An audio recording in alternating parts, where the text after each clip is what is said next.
ذوالفقار کمر میں علی پہ لگا کر حکم دیا کہ جب تک کہ ان کا ایک ایک لا الہ نہ کہہ دے بیر العلم کی لڑائی رکے نہ.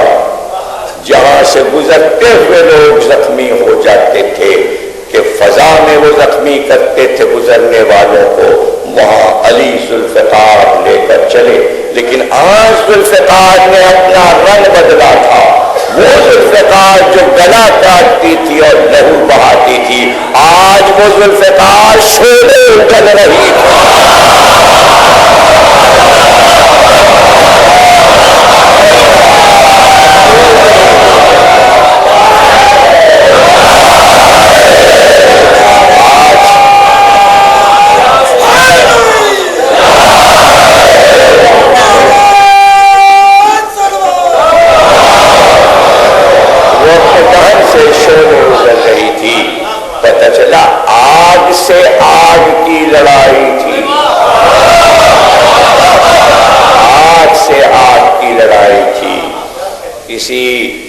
رہنما نے بہلول سے کہہ دیا تھا، بہلول کو چھیڑ دیا تھا، یہ کیا کہتے ہیں تمہارے امام کہ شیطان جہنم میں جلایا جائے گا.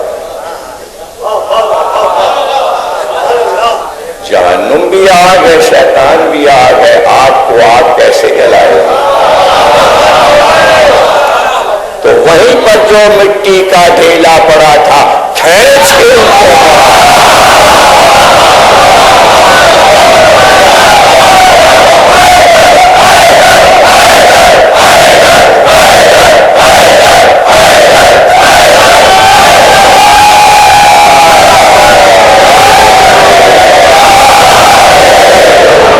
قاضی کے پاس شکایت لے کر گئے کہ بہلول نے مجھ کو مارا ہے، مجھے مٹی کا ڈھیلا کھینچ کے مارا ہے.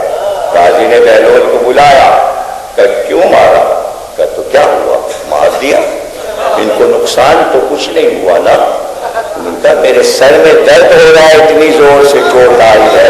تو بہلول نے کہا سمجھ میں نہیں بات آئی کہ مٹی مٹی کو چوٹ کیسے.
جس کو میں نے اس قوم پر بادشاہ بنا دیا۔ تو کہا کرتا تھا جعفر کہ علی کا ہم پر اور ہماری قوم پر احسان ہے، لیکن جب سے علی نے اس کی تاج پوشی کی تھی وہ ہر سال اپنی تاج پوشی کی یاد منایا کرتا تھا۔ دربار میں سارے اس کے قوم کے بڑے بڑے سردار حاضر ہوتے تھے۔ حسب معمول اس کا دربار لگا ہوا تھا تاج پوشی کی سالگرہ کا کہ 2 جن دربار میں روتے ہوئے داخل ہوئے۔ اس نے پوچھا آج تو خوشی کا دن ہے، یہ تم رو کیوں رہے ہو؟ دونوں جنوں نے کہا کہ ہم فضا میں پرواز کر کے تیرے پاس آ رہے تھے سردار، کہ ہمارا گزر عراق کی سرزمین سے ہوا، پھر ہم نے وہاں یہ ماجرا دیکھا کہ حسین اکیلے ہیں اور ہزاروں لوگوں نے ان کو گھیرا ہوا ہے۔ صبح سے اب تک حسین لاشوں پہ لاشیں اٹھا چکے۔ ہم نے اتر کر دریافت کیا تو پتا چلا کہ آج عاشور کے دن فاطمہ زہرا کا گھر تاراج ہو گیا۔ بادشاہ بڑا حادثہ ہوا ہے، یہ سننا تھا کہ جعفر کہتا ہے کہ میں اٹھا، میں نے تاج اپنے سر سے پھینک دیا اور پوری قوم سے کہا سب چلو کربلا چلو، حسین اکیلے ہیں، چلو کربلا چلو، حسین اکیلے ہیں۔ فضا میں اپنے لشکر کو لے کر چلا عراق کی سرزمین پر، لیکن پہلے میں نے رخ کیا، میری عادت تھی کہ جب میں سفر پہ نکلتا تھا تو فضا سے اتر کر پہلے علی کی قبر پر زیارت کرتا تھا اور علی کو سلام کرتا تھا تو قبر سے جواب سلام آتا تھا۔ آج بھی میں نجف میں اتر پڑا اور قبر علی پہ سلام کیا لیکن جواب نہ آیا۔ میں سمجھ گیا کہ میرا مولا آج نجف میں میں نے اپنی قوم سے کہا کہ جلدی چلو، ایسا نہ ہو کہ ہم حسین کو دیکھ نہ سکیں۔ جعفر کہتا ہے میں اپنی قوم کو لے کر کربلا میں اترا، لیکن جو پیغامبر جن آئے تھے میں نے ان سے پوچھا میرا مولا کس طرف ہے؟ انہوں نے کہا یہاں سے حسین نظر نہ آئیں گے، اس لیے کہ چراغ فاطمہ کو اندھیروں نے گھیرا ہوا ہے، پہلے لشکر کو ہٹایا جائے گا تو پھر حسین کو دیکھ سکے گا۔ مجھ کو وہ کیا دیکھتے، میں نے اس مجمع سے راستہ بنایا اور میں آگے بڑھتا گیا، لیکن پھر مجھے رک جانا پڑا کہ اب تو حد ادب ہے، میں آگے کیسے بڑھوں؟ اس لیے کہ میں نے منظر دور سے یہ دیکھا کہ حسین ذوالجناح پر بیٹھے تھے اور اپنے سیدھے پیر کو رکاب سے نکال کر حسین نے زین پہ رکھا تھا۔ میں نے غور کیا تو ایسا لگتا تھا کہ بادشاہ اپنے تخت پر بیٹھا ہے، اور جب میں نے غور کیا تو میں نے دیکھا حسن مجتبیٰ پہلو پہ کھڑے تھے اور حسین کے شانے کو دبا رہے تھے۔ پھر میں نے اور غور کیا تو میں نے دیکھا کہ ایک طرف جناب حمزہ کھڑے تھے، ایک طرف جعفر طیار کھڑے تھے اور ایک طرف سر جھکائے رسول خدا اور ان کے پہلو میں علی کھڑے تھے، اور جبریل امی نے ذوالجلال کی لگام کو تھاما ہوا تھا، ذوالجلال کی لگام کو تھاما ہوا تھا۔ میں نے وہیں سے سلام کیا، آقا پر میرا سلام۔ سلام کو سن کر حسین مڑے اور کہا کون؟ جعفر۔ میں نے کہا آقا آپ نے اتنی دور سے مجھے پہچان لیا۔ حسین نے کہا جعفر ہم تجھے پہچانتے ہیں، حالانکہ آنکھوں کی روشنی اب وہ نہ رہی، علی اکبر میری آنکھوں پر علی اکبر میری آنکھوں کی روشنی لے گئے، لیکن بابا کے پاس تیرا آنا مجھ کو یاد ہے، تیرا چہرہ مجھے یاد ہے، آ جاؤ میرے قریب آ جاؤ۔ جب میرے آقا نے مجھے بلایا تو میں آگے بڑھا، لیکن اب جب میں ذوالجلال کے قریب آیا تو میں نے فرشتوں سے بھرا ہوا تھا. آسمان کے سارے فرشتے اترے ہوئے تھے اور مؤدب کھڑے تھے. پھر ایک بار میں نے سیدھے ہاتھ کی طرف دیکھا تو آدم صفی اللہ کھڑے تھے, نوح نبی اللہ کھڑے تھے, ابراہیم خلیل اللہ کھڑے تھے, موسیٰ کلیم اللہ کھڑے تھے. سارے پیغمبر عیسیٰ روح اللہ آسمان سے اتر آئے تھے اور سب خاموش ہاتھ کو باندھے سر کو چھپائے. میں نے شام دیکھی کہ کیا میرے حسین کا دربار ہے. اب جملہ لے لو, یہی ہے ولایت علی, یہ ہے اختیار امام کہ ہر مخلوق اس کے سامنے مؤدب ہو جائے. جو ظافر بیان کرتا ہے, کہتا ہے میں قریب آیا اور میں نے کہا یہ آپ کے شانے میں کیا تکلیف ہے جو آپ کے بھائی حسن دبا رہے ہیں. تو بے اختیار کہا ظافر ظافر یہ زخم تیر نہیں شغل زندگانی ہے, یہ ہمارے اصغر بیشیر کی نشانی ہے. تو ہم نے علی اصغر کی قبر بنائی ہے, تو ہمارے ہاتھوں میں مٹی بھری ہے.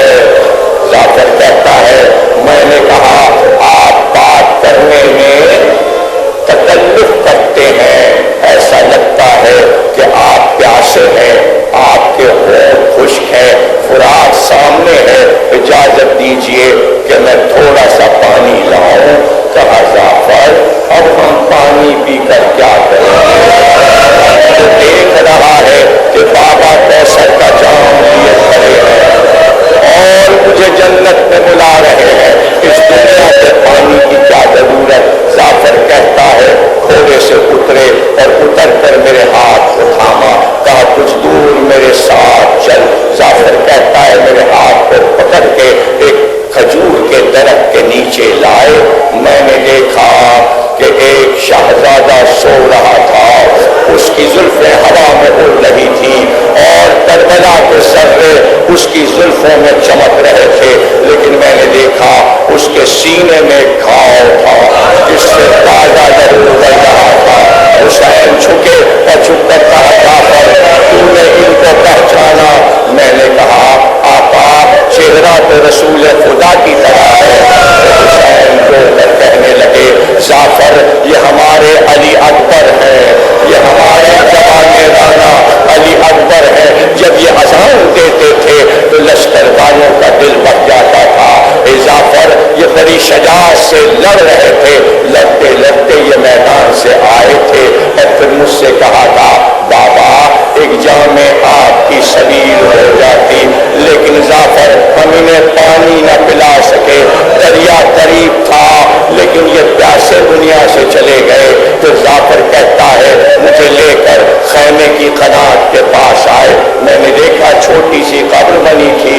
حسین نے کہا دیکھ یہ قبر ہے میرے 6 مہینے والے کی, میں نے ابھی علی اصغر کو یہاں دفن کیا ہے. ان کے لیے میں پانی مانگنے آیا تھا لیکن اس لشکر نے میرے بچے کو پانی نہیں دیا. ظافر سب پیاسے مر گئے, یہ لاشیں پڑی ہیں, اب حسین پانی پی کر کیا کرے گا. ظافر کہتا ہے یہ سب سن کر مجھے جلال آیا اور میں نے تلوار پہ ہاتھ ڈالا. میں نے کہا اگر حکم دیجئے تو میں ان سب کو مار ڈالوں اور قتل عام کروں. تو حسین نے ظافر کی تلوار کے قبضے پہ ہاتھ رکھا, کہا نہیں ایسی بات نہ کر, نہ رسول خدا سن رہے ہیں, یہ بچپن کا وعدہ ہے کہ مجھے ظافر یہ کیسے ہو سکتا ہے کہ تو ان کو دیکھ رہا ہے, یہ تجھ کو دیکھ نہیں سکتے اور میں دھوکے سے ان کو قتل کروا دوں. نہیں ظافر نہیں, ہم تجھے حکم نہیں دیں گے. ظافر کہتا ہے میں نے کہا بدر کی لڑائی میں فرشتے مدد کرنے آئے تھے, ان کو بھی تو کوئی نہیں دیکھ سکتا تھا. تو رو کر حسین نے کہا وہ نانا کا دور تھا, یہ نواسے کا دور ہے, یہ حسین کا امتحان ہے. ظافر میرے ساتھ آ. ظافر کہتا ہے پھر رکاب میں پیر رکھ کر حسین زین پر پھر بلند ہوئے اور مڑ کر مجھ سے کہا ظافر لڑائی دیکھنا چاہتا ہے. یہ کہہ کر حسین نے تلوار کھینچی. ظافر کہتا ہے ایسا حملہ میں نے کسی شیر کو کرتے ہوئے نہیں دیکھا. لشکر کو بھگا کر پھر واپس آئے.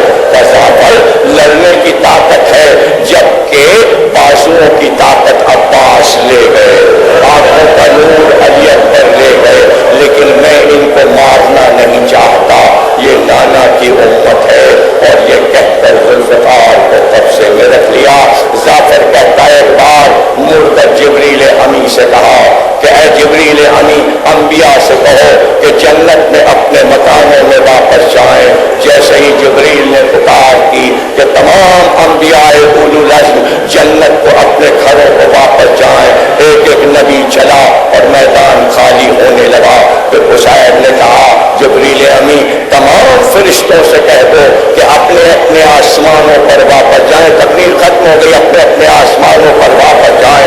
فرشتے بھی واپس چلے اور میدان خالی ہو گیا. ایک بار جعفر کہتا ہے میں نے ہاتھ باندھ کر کہا یہ تو آپ کا آخری دربار تھا, آپ نے سب کو واپس کیوں کر دیا؟ کہ جعفر اب یہاں کوئی نہیں ٹھہرے گا, سب کو جانا ہے. اور جعفر تو بھی چلا جا, تو بھی جا. تو میں نے پوچھا کیوں واپس کر رہے ہیں؟ ایک بار مجھ کو دیکھ کر کہا جعفر کچھ دیر میں اماں کی سواری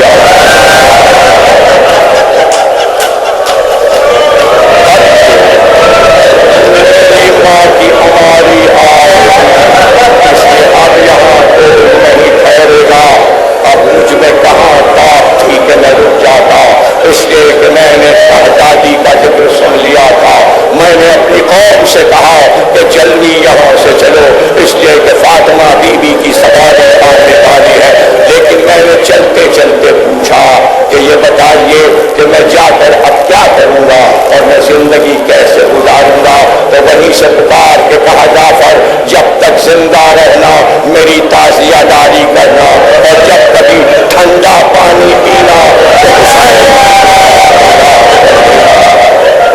تقریر ختم ہو گئی, بڑا گریا کیا آپ نے, چہلم کا روز تھا اور یہی گریا کی شان تھی. آخری جملے سن لیجئے, تقریر ختم ہو گئی.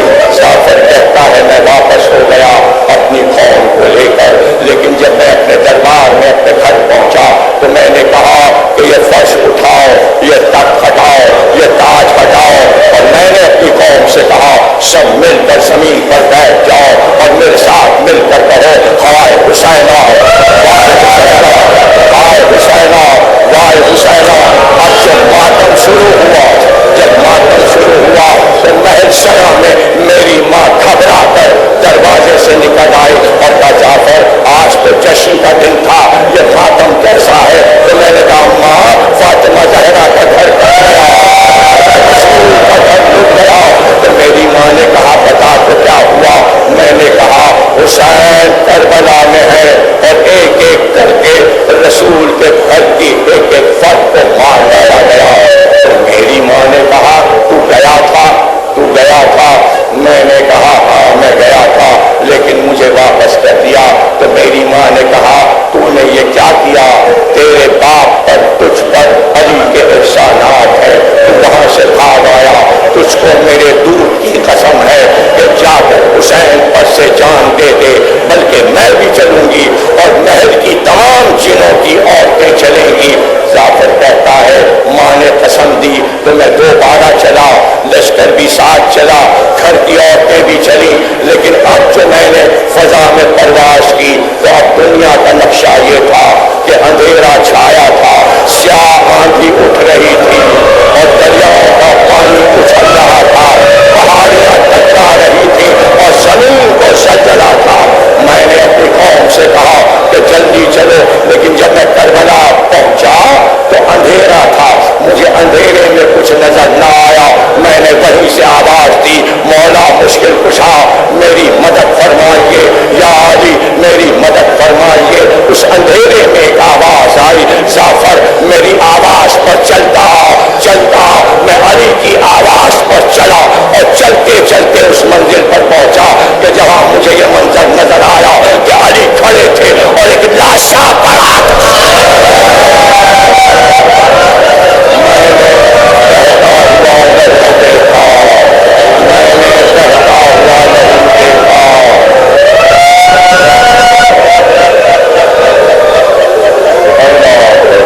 میرنیس کہتے ہیں, یہاں پہ میرنیس کہتے ہیں کہ سرکار کے نیزے پہ چڑھاتے تھے ستمبر اور ٹوٹنے خیموں کو بھی جاتے تھے ستمبر. جعفر کہتا ہے جب مشنیں لے کر خیموں کو جلانے اشقیا گئے تو میری ماں اور میرے گھر کی عورتیں دوڑ کر خیمے کے دروازوں پر کھڑے ہو گئے, اور جیسے جیسے بیویاں باہر نکلتی تھی اور جب تازیانے مارے جاتے تھے اور جب سکینہ پہ تماچے مارے جاتے تو میرے گھر کے بچے جناب سکینہ کے سامنے کھڑے ہو کر ان واروں کو اپنے اوپر روکتے تھے اور پھر میں نے یہ دیکھا کہ بیویاں باہر نکل رہی تھیں، تو میں نے اپنی قوم والوں سے کہا کہ آنکھوں کو بند کر لو، یہ وہ شہزادیاں ہیں جن کو چشم فلک نے نہیں دیکھا۔ تقریر ختم ہو گئی، اضافت نے بڑا ادب کیا، لیکن یہ رسول کی امت کوفے کا بازار، شام کا بازار اور کھلے سر والدہ اس عبادت کو قبول فرما، جو اولاد نبینہ نہیں رکھتے انہیں اولاد نبینہ عطا فرما، بحق محمد اور آل محمد جو میں مر گئے ان کی روحوں کو بخش دے، پروردگار بحق محمد اور